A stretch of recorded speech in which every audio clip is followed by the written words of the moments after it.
জননেত্রী শেখ হাসিনা আমাকে ডেকে বললো যে যেহেতু তার সারা দেশে হিন্দু মুসলিম রায় পায়, আজকে 100% হিন্দু দেশ ছিল এইটা, কিন্তু ধীরে ধীরে ধীরে ধীরে ধীরে ধীরে আমরা বিলুপ্তির দ্বার প্রান্তে। এর পিছনে কারণটা কি? কারণটা হলো যে আমরা দুর্গতি নাশিনীর পূজা আমরা করি, কিন্তু দুর্গতি আমাদের ছেড়ে যায় না। আমরা শনি পূজা করছি, কিন্তু শনি ছেড়ে আমাদের যাচ্ছে না। আমরা বিপদ নাশিনীর পূজা করি, কিন্তু বিপদ আমাদের ছেড়ে যায় না। এর পিছনে কারণটা হলো যে যেভাবে আমাদের মুনি ঋষিরা যেভাবে আমাদের ধর্ম পালন করতে বলেছেন, আমরা সেইভাবে ধর্ম পালন করি। এখন হয়ে গেছে কি, আমরা ধর্মকে সামনে রেখে একটি রাজনৈতিক দলের দল হয়ে আমরা নাচতে বেশি পছন্দ করি। আজকে দেখেন 2008 সাল থেকে এই বাংলাদেশের সেই যশোরের অভয়নগর, নাসিরনগর, খুলনার শিয়ালী, রংপুর, দিনাজপুর, পঞ্চগড়, কক্সবাজারের রামু, তারপরে কুমিল্লা, চাঁদপুর, চৌমোহনী সহ চট্টগ্রামের হাটহাজারীতে গ্রামের পর গ্রাম জ্বালিয়ে দিয়েছে। সেই সব ঘটনা নিয়ে আমরা কোনোদিন বিক্ষোভ করলাম না, মিটিং করলাম না, নামে মাত্র একদিন গিয়ে আমরা রাস্তায় দাঁড়িয়ে কোনো মতো দায় সারিয়েছি। সেই সব ঘটনার কোনোদিন আমরা বিচার চাইলাম না। কারণটা কি? প্রত্যেকটি ঘটনার সঙ্গে আমরা যখন দেখলাম যে আমরা যাকে ভোট দেই, যাকে ক্ষমতায় আনি, এই দলের লোকজনের উস্কানিতে এই ঘটনাগুলো ঘটেছে, তারা প্রত্যক্ষভাবে এই ঘটনার সঙ্গে জড়িত। অতএব লজ্জার কথা, এই গত 2 বছরে এই দেশের 90% মানুষ ভোট কেন্দ্রে যায়নি, কিন্তু আমরা নিজেরা সেজে গুজে গিয়ে ভোট দিয়ে যে দলকে ক্ষমতায় এনেছি, এমনকি আওয়ামী লীগের মুসলিমরাও তাদেরকে ভোট দেয় নাই, আমরা কিন্তু সেখানে গিয়ে ভোট দিয়েছি। তারা ক্ষমতায় থেকে বিচার করে নাই। শুধু তাই না, বিভিন্ন ক্ষেত্রে যে সমস্ত আমরা মনে করেছিলাম যে এই সরকার আমাদের উন্নয়নে ব্যাপক একটা ভূমিকা রাখবে, কারণ আমাদের ঘাড়ের উপর বসে তারা হলো ক্ষমতায়, সারা বিশ্বের মানুষ এই সরকারকে চায় নাই, শুধু আমরা চেয়েছি। আর আমাদের পার্শ্ববর্তী দেশ ভারত, তারা ক্ষমতায় রাখতে চেয়েছে। এর ফলে কি হলো, বাংলাদেশের আপামর জনগোষ্ঠী ক্ষোভ হচ্ছে আমাদের ঘাড়ের ধরে কি করছে। কারণ তারা মনে করে যে ভারত মানে বাংলাদেশের হিন্দু কয়টা, মানে এদের কারণেই আমাদের এই দুর্দশা। দেশে গণতন্ত্র নাই, লক্ষ লক্ষ মানুষ জেলের মধ্যে পৌঁছেছে, জামাতে ইসলামের নেতাদেরকে জুডিশিয়াল কিলিং করে হত্যা করা হয়েছে। আপনার যেটা বিচার, যে বিচারের ক্যাঙ্গারু বিচার সারা পৃথিবী মানে না। একজন সুখরঞ্জন বাড়ি নামে একজন ভদ্রলোক হাইকোর্ট চত্বরে আছে সাক্ষী দিতে, সেই হাইকোর্ট চত্বর থেকে তাকে অপহরণ করে নিয়ে গেছে, কলকাতায় 4 বছর জেলের মধ্যে ছিল। তা আমরা তো এইভাবে বিচার আমরা দেখতে চাই না।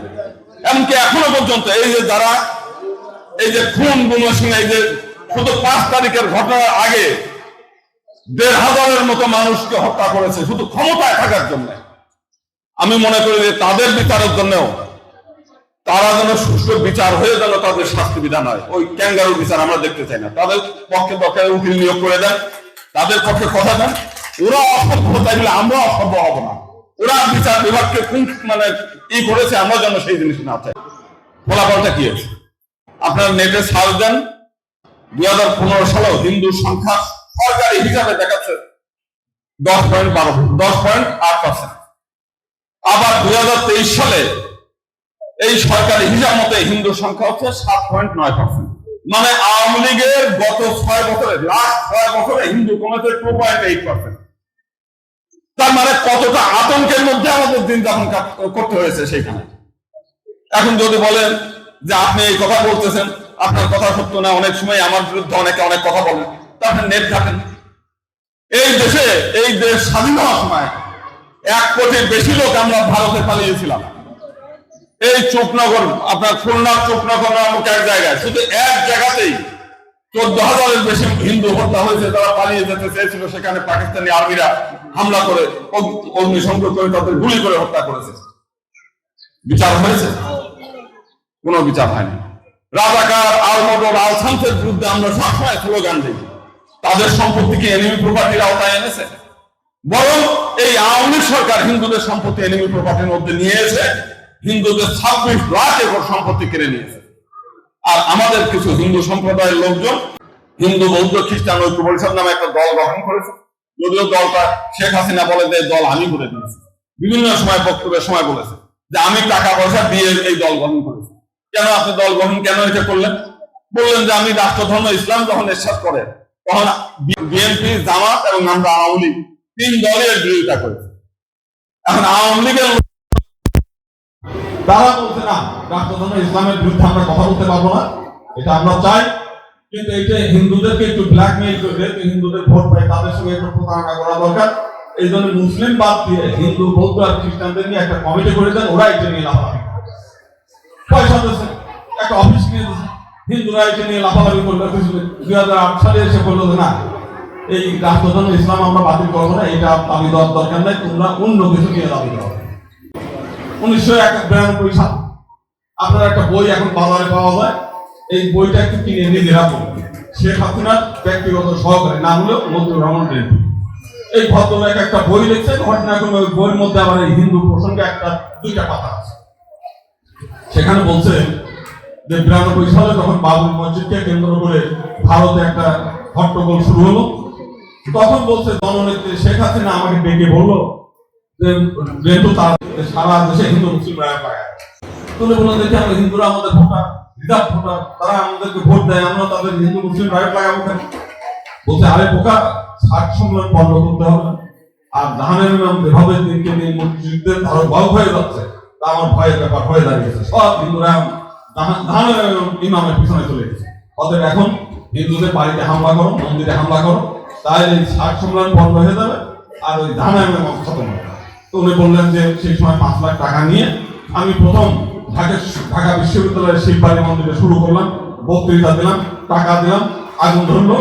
এরপরে ঢাকেশ্বরী মন্দিরে গিয়ে আগুন ধরালাম, গৌরীয় মঠে গিয়ে আগুন ধরালাম, ঢাকার প্রত্যেকটি মন্দিরে আগুন ধরাইলাম।